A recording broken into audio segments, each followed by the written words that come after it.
Bien, bienvenidos a este video. En este video vamos a hablar del sistema cardiovascular y la actividad física. Vamos a contemplar los siguientes contenidos. Esos contenidos van a ser las variables cardiovasculares, el gasto cardíaco, la frecuencia cardíaca, la prescripción del ejercicio aeróbico con base a la frecuencia cardíaca, el volumen sistólico, la tensión arterial, que está dependiendo del volumen sistólico, el volumen diastólico, la media, la diferencial, la clasificación de los valores de la tensión arterial y la influencia del entrenamiento aeróbico con pesas en el sistema cardiovascular. Bien, entonces, en ese orden de ideas, el primer ítem es el gasto cardíaco. El gasto cardíaco está representado en volumen minuto cardíaco. ¿Esto a qué hace referencia? Hace referencia a la cantidad de sangre que eyecta el corazón en cada minuto. Esto está expresado en mililitros sobre minutos o en litros sobre minutos. Depende de la frecuencia cardíaca y del volumen sistólico. Es uno de los factores más importantes para determinar el VO2 máximo. Puede incrementarse cerca del 20% con el entrenamiento de la resistencia. En atletas de élite de resistencia pueden alcanzar durante el esfuerzo máximo de 35 litros de sangre por minuto, lo cual es el doble de una persona sedentaria promedio. El siguiente ítem es la frecuencia cardíaca. La frecuencia cardíaca es la cantidad de latidos por minuto que produce el corazón. Se considera el factor más importante que incrementa el gasto cardíaco durante el ejercicio físico. El ejercicio dinámico, la frecuencia cardíaca se incrementa a la par con la intensidad del ejercicio. A mayor intensidad del ejercicio, mayor frecuencia cardíaca. Y junto al consumo de oxígeno, o abreviado VO2 máximo, hasta que alcanza la meseta del VO2 máximo, el umbral. La frecuencia cardíaca se puede medir por electrocardiograma, por palpación de arterias, por pulsometría, relojes inteligentes. La frecuencia cardíaca en reposo se debe medir en posición de acostado y relajado. Durante el ejercicio de intensidad submáxima, la frecuencia cardíaca se eleva y luego se estabiliza cuando los requerimientos de transporte de oxígeno de la actividad han sido satisfechos. ¿Listo? La frecuencia cardíaca típicamente en reposo es de 60 a 90 pulsaciones por minuto y se puede elevar hasta una frecuencia máxima de 200 latidos por minuto. Los valores inferiores a 60 pulsaciones por minuto pueden indicar una bradicardia y superiores a 90 en reposo pueden indicar una taquicardia. Los atletas de rendimiento que realizan ejercicios dinámicos rítmicos con grande masa muscular tienden a desarrollar un tipo de hipertrofia ventricular caracterizada por la dilatación del ventrículo. Bien, continuando con el tema de frecuencia cardíaca, hay una fórmula que se está utilizando, que es la fórmula de Tanaka, que simplemente describe la frecuencia cardíaca máxima de la persona sin tener que someterla a ejercicios de alta intensidad. Esta fórmula simplemente es 220 menos la edad. Quiere decir que si una persona de 20 años aplica esta fórmula, su frecuencia cardíaca máxima es de 200. Esto en base a que con el paso del tiempo la frecuencia cardíaca tiende a disminuir. Frente a la prescripción del ejercicio, la frecuencia cardíaca es una de las herramientas más valiosas para prescribir el ejercicio, pues además de eso, la frecuencia cardíaca máxima y la frecuencia cardíaca de reposo que se debe tomar acostado nos da un valor agregado, que es algo que se llama la frecuencia cardíaca de reserva. Esta frecuencia cardíaca de reserva nos permite, por medio de unos porcentajes y de una fórmula que es la fórmula de Carbonen, poder saber las pulsaciones por minuto en porcentaje de la prescripción del ejercicio. Es decir, aplico la fórmula, aplico el porcentaje que la teoría me dice, un ejemplo 40% para la quema de grasa, y esto me permitirá saber sobre cuántas pulsaciones tengo que trabajar para estar en la quema de grasa. Estas zonas pues están divididas entre el 40 y 60, que es la crema de grasa, el 60 y el 80, que es la mejora de resistencia cardiorrespiratoria, el 80 al 90 que eleva el V2 máxima, y del 90 al 100 que mejora la capacidad anaeróbica. El volumen sistólico. Vamos a hablar del volumen sistólico. El volumen sistólico es el volumen de la sangre que bombea el corazón por sístole, expresado en mililitros.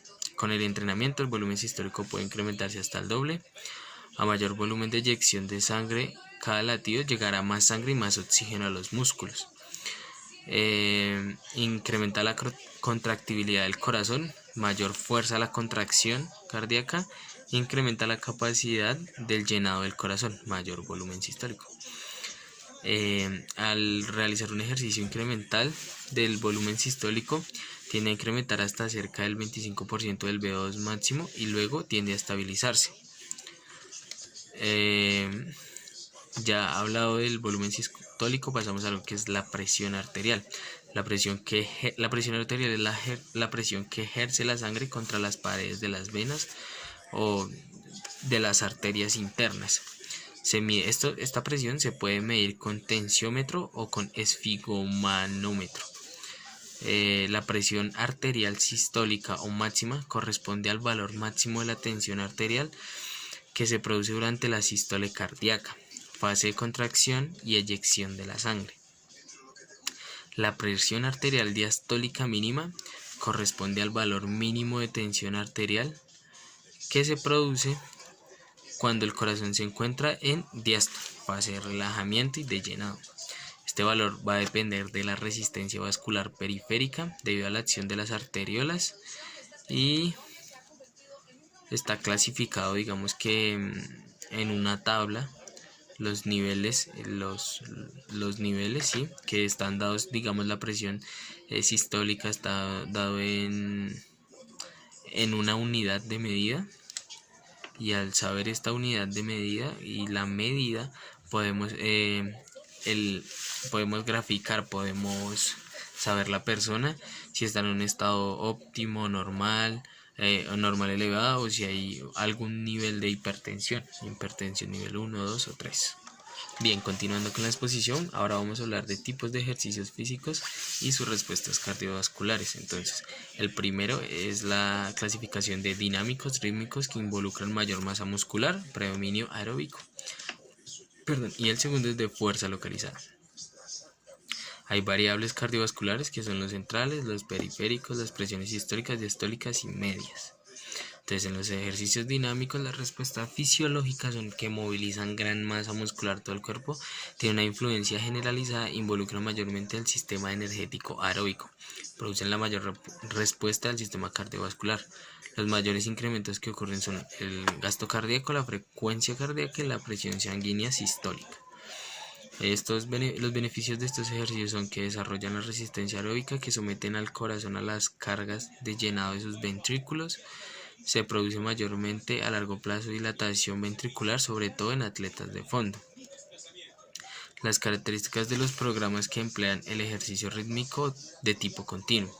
Se caracteriza porque utilizan como mínimo el 50% de la masa muscular total del cuerpo de forma rítmica. Tiene una duración como mínimo de 15 a 20 minutos. Se debe hacer frecuentemente dentro de 3 a 5 días por semana y en una intensidad entre el 50 y el 60% del VO2 máximo. Este entrenamiento requiere especificidad según el deporte o la actividad que la persona realice.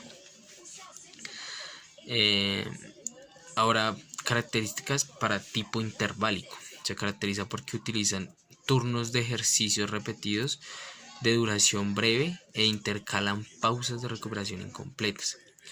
La relación trabajo-descanso o densidad de la carga es cercana a 1:1, lo cual significa que se descansa al mismo tiempo que dura el ejercicio.